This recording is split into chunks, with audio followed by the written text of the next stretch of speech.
Hello everyone, हम continue कर रहे हैं इंग्लिश लिटरेचर क्लास 10 एनसीईआरटी को। और इसका जो चैप्टर आज हम पढ़ने वाले हैं वो है chapter 4 from the diary of Anne Frank.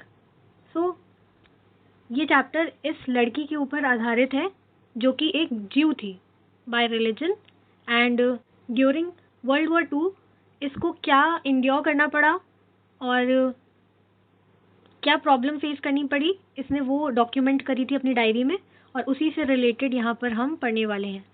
सो सबसे पहले तो हम जान लेते हैं थोड़ा सा एनी फ्रैंक के बारे में। एनी फ्रैंक का पूरा नाम था Annelies Marie Anne Frank. She was born in 12 June 1929 and she died around Feb या मार्च में इन 1945, यानी कि बहुत ही छोटी उम्र में ही इनका देहांत हो गया था।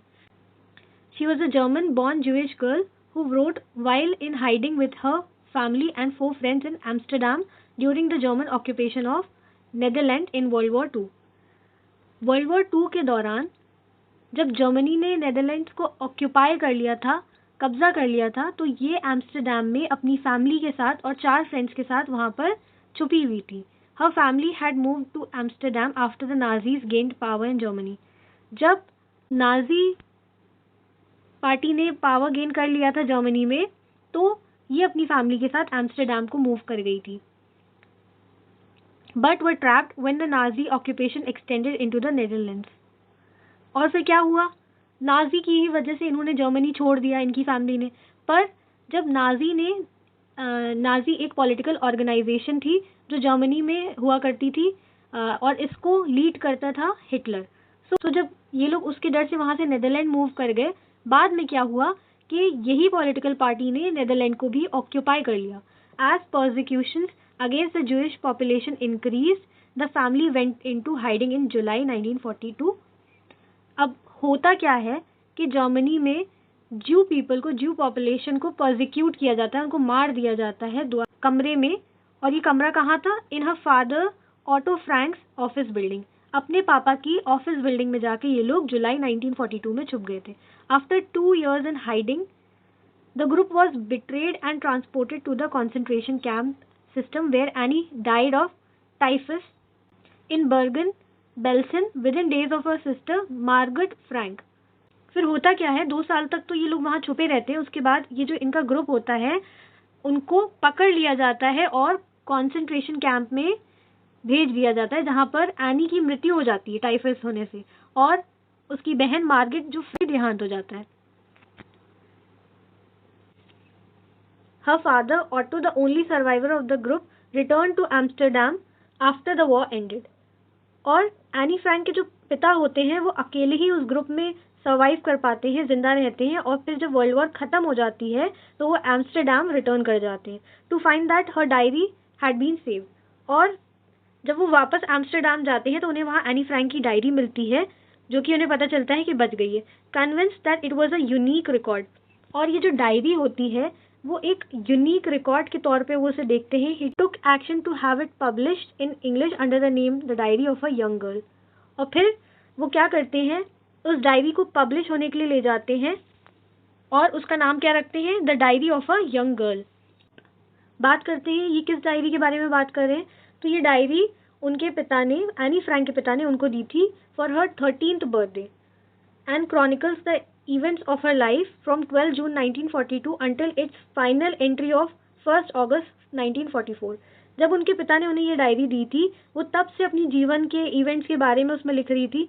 और ये कब से शुरू होता है? 12 जून 1942 से, और आखिरी उनकी जो एंट्री होती है वो 1 अगस्त 1944 की होती है।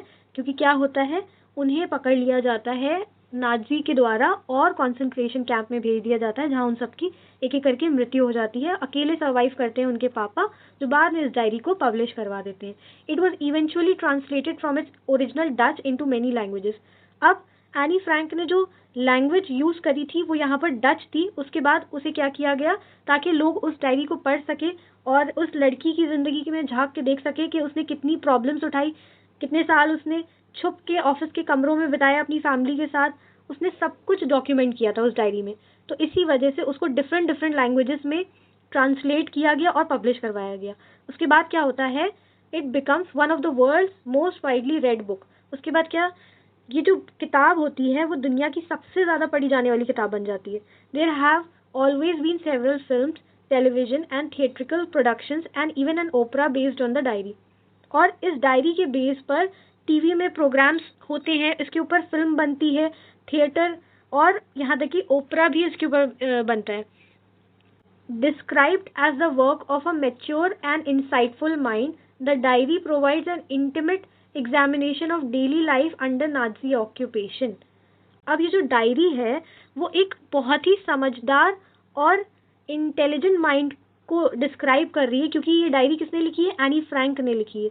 तो उसकी जो राइटिंग थी वो बहुत ही मैच्योर थी और बहुत ही इंसाइटफुल थी. The diary provides N intimate examination of daily life under Nazi occupation. और इसके द्वारा लोगों को क्या समझ में आया कि एनी फ्रैंक और उसकी फैमिली कैसे नाजी के ऑक्यूपेशन में अपनी ज़िंदगी बिता रही थी. क्योंकि क्या उसने डॉक्यूमेंट किया होगा, उसने यही डॉक्यूमेंट किया होगा कि वो कैसे छुप के रह रहे हैं, क्योंकि उन्हें पता था कि अगर वो बाहर जाएंगे या तो वो मार दिए जाएंगे या कॉन्सेंट्रेशन कैंप में भेज दिए जाएंगे. वर्ल्ड वॉर के दौरान यही हो रहा था ज्यू लोगों के साथ in Germany. Anne Frank has become one of the most renowned and discussed of the Holocaust victim. Holocaust क्या है? होलोकॉस्ट एक ऐसा टाइम पीरियड है जब जर्मनी में ज्यूज को रिगार्डलेस ऑफ एनी क्राइम, वो कोई क्राइम करे ना करे, उनको क्या कर दिया जाता था, मार दिया जाता था. इस वजह से इस टाइम पीरियड को कहा जाता है होलोकॉस्ट, जो कि ज्यूज का क्या कर दिया जाता था, परसिक्यूशन कर दिया जाता था द्वारा हिटलर और नाजी ग्रुप के द्वारा. पॉलिटिकल पार्टी थी ये Nazi. Now let's have a glimpse of any Franks diary. यहाँ पर कुछ उनके पन्नों को लिखा गया है, उसके बारे में हम थोड़ा बहुत पढ़ेंगे कि एनी फ्रैंक ने अपनी डायरी में क्या लिखा था. Writing in a diary is a really strange experience for someone like me. Anne Frank कह रही हैं, डायरी लिखना मेरे जैसे किसी व्यक्ति के लिए बहुत ही एक अजीब एक्सपीरियंस है. Not only because I have never written anything before, but also because it seems to me that letter और neither I nor anyone else will be interested in the musings of a 13-year-old schoolgirl. वो कहती हैं क्योंकि मैंने कभी इससे पहले diary नहीं लिखी है, और इसलिए भी कि शायद जब मैं बाद में इसको पढूं या कोई भी इसको पढ़े तो ये उसको इंटरेस्टिंग नहीं लगेगा कि 13-year-old स्कूल गर्ल की लाइफ में क्या चल रहा था. ओ वेल, इट डजंट मैटर, और इससे उन्हें कोई फ़र्क नहीं पड़ता. वो यहाँ कह रही है, आई फील लाइक राइटिंग, मुझे लिखने का मन कर रहा है, and I have an even greater need to get all kind of things off my chest. वो कहती हैं कि मुझे इसकी बहुत ज़्यादा आवश्यकता है कि मैं लिखूँ और जो भी मेरे दिल में है वो भड़ास निकाल सकूं. Paper has more patience. कागज़ होता है उसके पास सब्र ज़्यादा होता है लोगों के से अगर हम कंपेयर करें तो. I thought of this saying on one of those days when I was feeling a little depressed and was sitting at home with my chin in my hands, board and listless.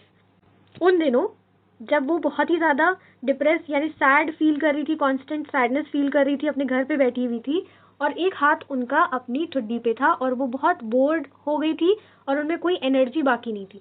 Wondering whether to stay in और go out, और वो सोच रही थी क्या वो घर में बैठे या बाहर जाए. I finally stayed where I was brooding, yes paper does have more patience.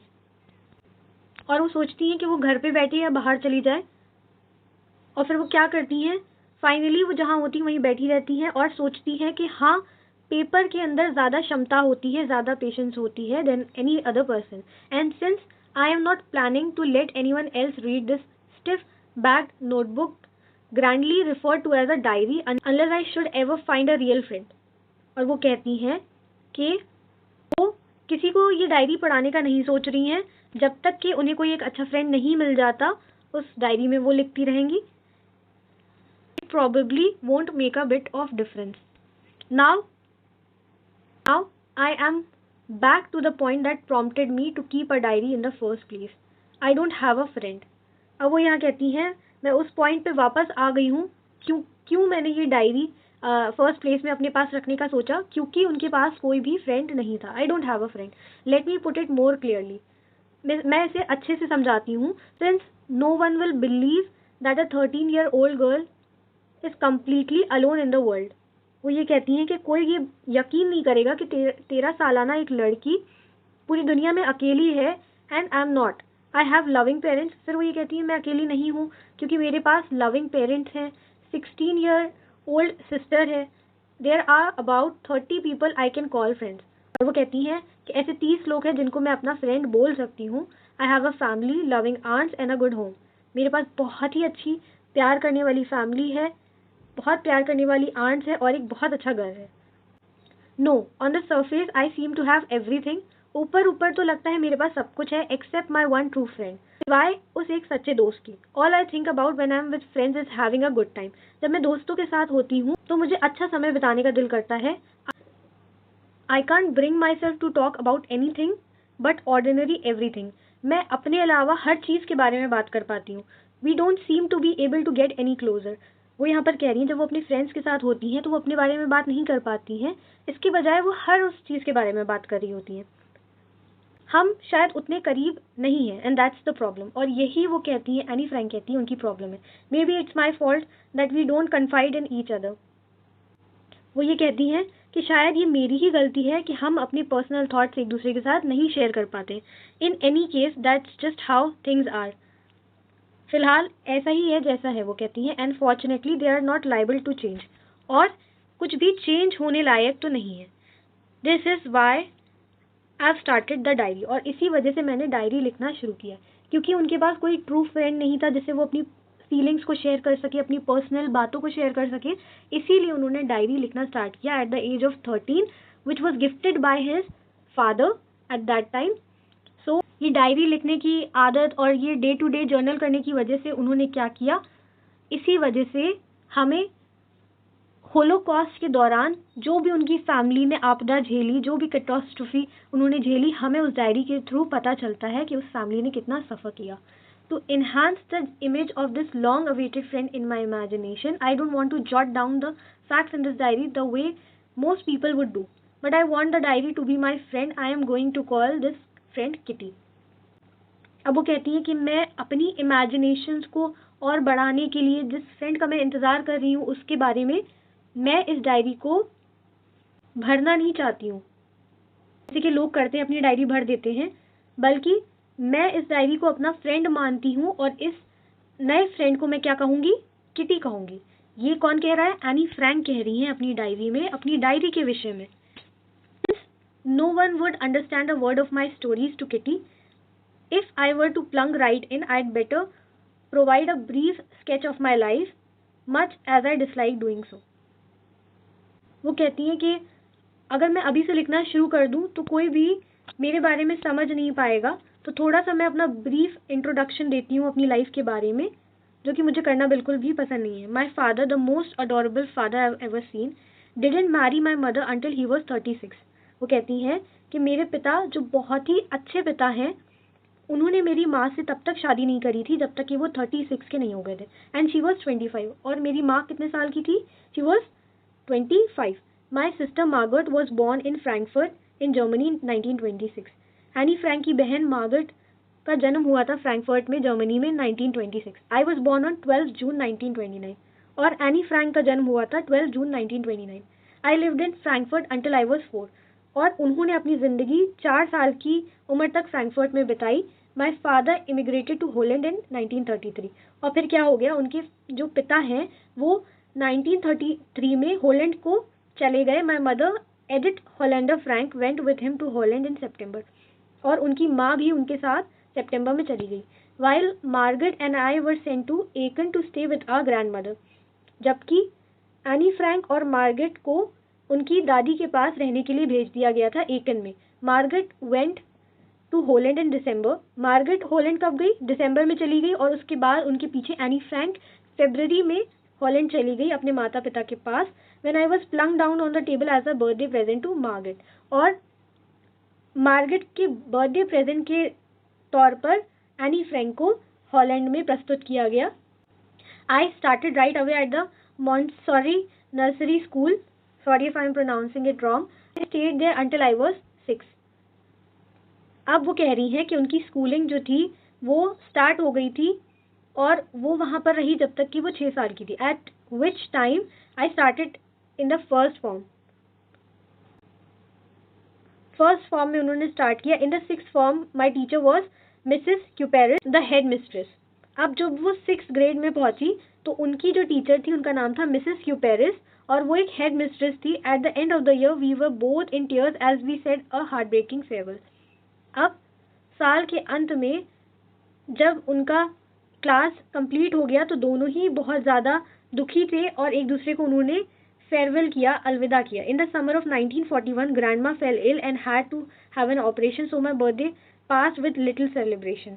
अब वो कहती हैं कि गर्मियों के दौरान 1941 में उनकी दादी बीमार पड़ गई, जिसकी वजह से उन्हें एक ऑपरेशन के लिए जाना पड़ा, और उनका जो बर्थडे था उस साल बहुत हल्का फुल्का मनाया गया, ज़्यादा धूमधाम से नहीं मनाया गया. ग्रैंडमा डाइड इन जनवरी 1942. अब उनकी दादी का देहांत हो जाता है जनवरी 1942 में.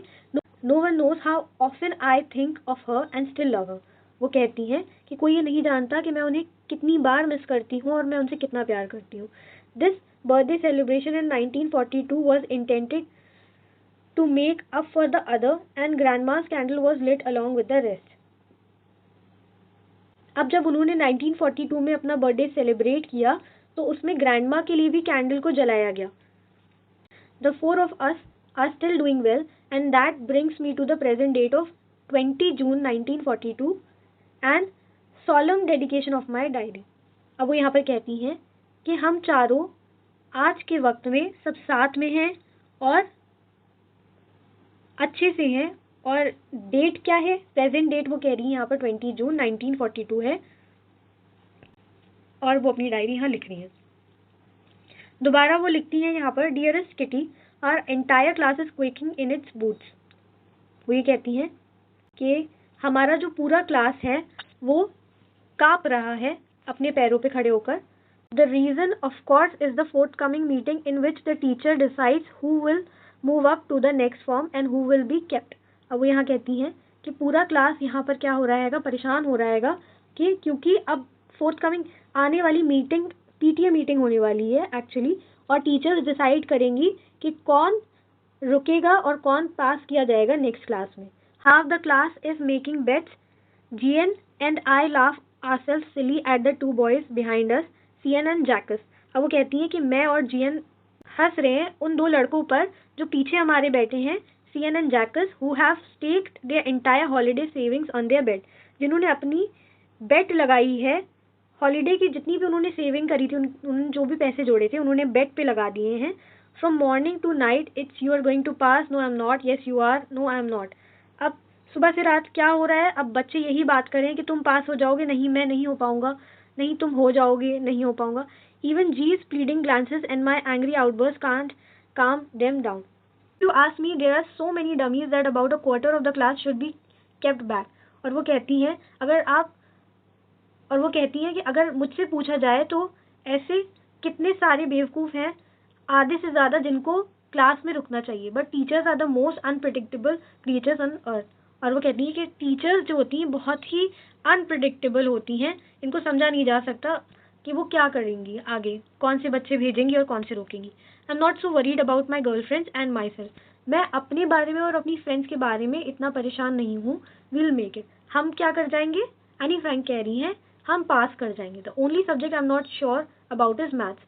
एक ही ऐसा सब्जेक्ट है जिसमें एनी फ्रैंक लैक करती थी अकॉर्डिंग टू हर, और वो था maths. Anyway all we can do is wait. हम क्या कर सकते हैं, हम सिर्फ वेट कर सकते हैं. Until then we keep telling each other not to lose heart. और जब तक कि हम एक दूसरे को सहानुभूति दे सकते हैं कि दिल ना हारो. I get along pretty well with my teachers.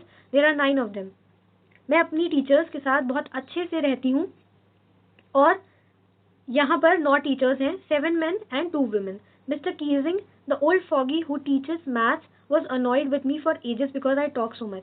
वो यहाँ कहती हैं जो मिस्टर कीजिंग है वो एक ओल्ड टीचर हैं मैथ्स के, वो मुझसे बहुत परेशान रहते थे हमेशा से क्योंकि मैं बातें बहुत करती थी. आफ्टर सेवरल वार्निंग्स ही असाइंड मी एक्स्ट्रा होमवर्क. उन्होंने मुझे बहुत सारी वार्निंग्स दी, उसके बाद उन्होंने क्या कर दिया, पनिशमेंट के तौर पे उन्हें एक्स्ट्रा होमवर्क दे दिया. एक ऐसे दिया on subject chatter box. A chatter box, what can you right about that. वो सोचती हैं चैटर बॉक्स के ऊपर वो क्या लिखे, I worry about that letter. और सोचती हैं कि इसके बारे में मैं बाद में सोचूंगी. I decided, I jotted down the title in my notebook. वो टाइटल अपनी नोटबुक में लिख लेती हैं. Tucked it in my bag, और बैग में उस नोटबुक को रखती हैं. ट्राई टू कीप क्वाइट, और चुपचाप रहने की कोशिश करती हैं. That evening after I finish the rest of my homework, उस शाम जब मैंने अपना सारा होमवर्क कंप्लीट कर लिया, the note about the essay caught my eye, जब उसके बाद क्या हुआ, उन्होंने एसे पर अपनी नज़र डाली। I began thinking about the subject while chewing the tip of my fountain pen, वो सब्जेक्ट के बारे में सोचने लगी और तब तक कि वो पेन की जो टिप होती है उसको चबा रही थी। Anyone could ramble on and leave big spaces between the words, but the trick was to come up with convincing argument to prove the necessity of the talking.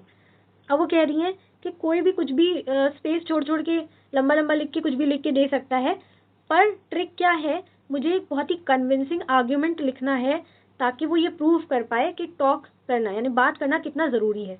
I thought and suddenly I had an idea, उन्होंने बहुत सोचा, फिर उनको एक idea आता है कि I wrote the 3 pages mister Keesing had assign me and was satisfied.